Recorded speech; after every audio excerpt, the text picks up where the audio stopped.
This episode of Android Weekly is brought to you by lynda.com. Go to lynda.com/Android to learn more.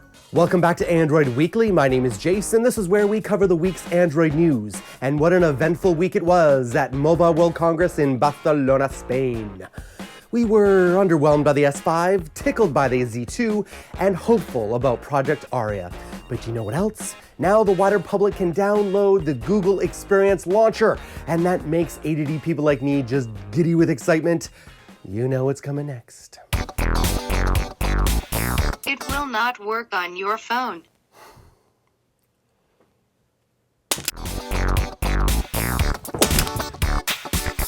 Time for you to take a nap.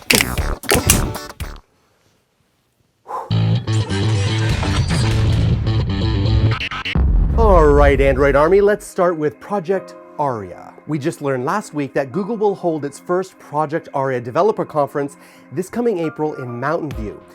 Project Ara is this idea that you can build a smartphone that has individual components that can be upgraded when those best components become available. I know, it sounds like a geek's dream, but it intends to be even more than that. According to Google's official Ara page, their goal with Ara is to ultimately make modern smartphone technology more accessible for the masses. In order to reach this lofty goal, though, Google's Ara project head Paul Eremenko says that the device could go on sale sometime next year for as little as $50. Now, call me skeptical. I mean, I know it's gotten a lot of press and it's a wonderful, lofty idea, and I get excited about it too. But I really think it's a geek's dream and it's going to start and end there. Here's why. I'm not a hardware engineer, but I do know enough to know that when you tell a hardware or designer, hey, you know, most of the components of this phone needs to be modular, you're seriously limiting their design options.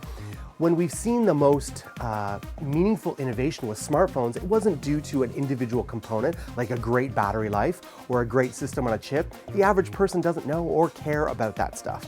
What they care about is the whole user experience. And that's where we've seen the most innovation with smartphones, when you think about designing the phone as a whole.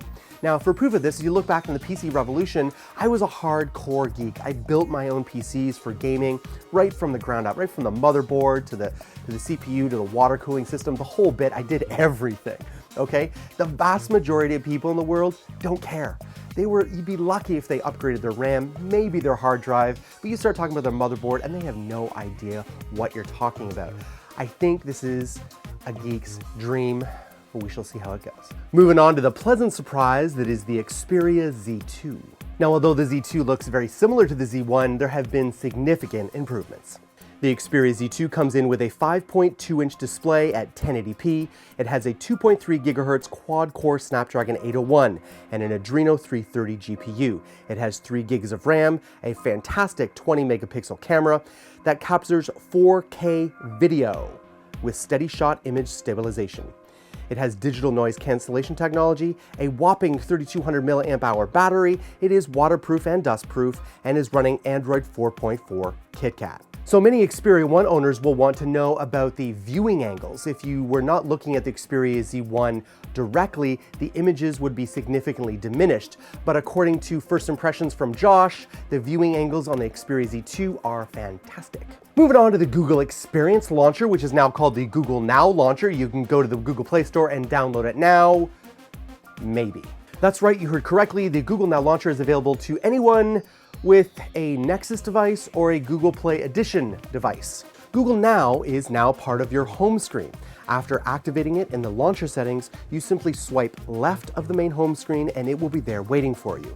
Saying OK Google while at the home screen should automatically open the voice search for everyone. Instead of a pop-up box though, long pressing the home screen allows you to add widgets, wallpapers, and enter the launcher settings.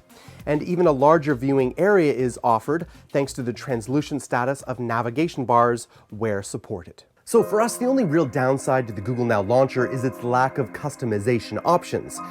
Now, if you're a fan of the Nova Launcher, for example, the Google Now Launcher may not be the best alternative for you because hardcore Android geeks are, well, hardcore. Which compels me to point out that if you are one of those people who message me about the most obscure Android questions, you may be one of those people who would enjoy learning how to code. And there are affordable options for high quality instructions. I myself used lynda.com to learn how to edit videos professionally. And look where it got me. I get to talk to you about what I love to talk about and get paid to do it. Yeah. Check out the easy-to-follow video tutorials to help you learn software, business, and creative skills. Go to lynda.com/Android and please get started. Last week on Android Weekly, where we covered the official announcement of the Galaxy S5, none of the press, including Android Authority, was very clear on which system on a chip was being used in the S5. So we went with the best information we had at the time, which was the Snapdragon 800, but we now have firmer details. It turns out Qualcomm has confirmed that the Galaxy S5 will actually run a 2.5 GHz Snapdragon 801 CPU.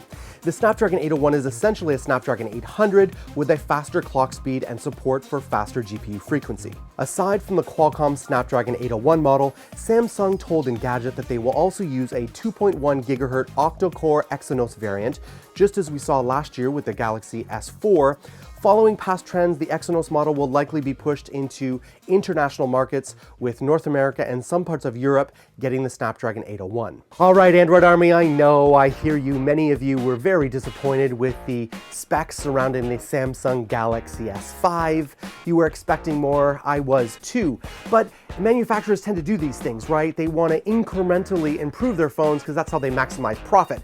But my question to you is, which phone will become the premier flagship phone of 2014? Will it be the S5, the new HTC One, the M8, or will it be a phone we have not heard from yet? Or maybe the Z2 will surprise everybody and be the best phone of the year.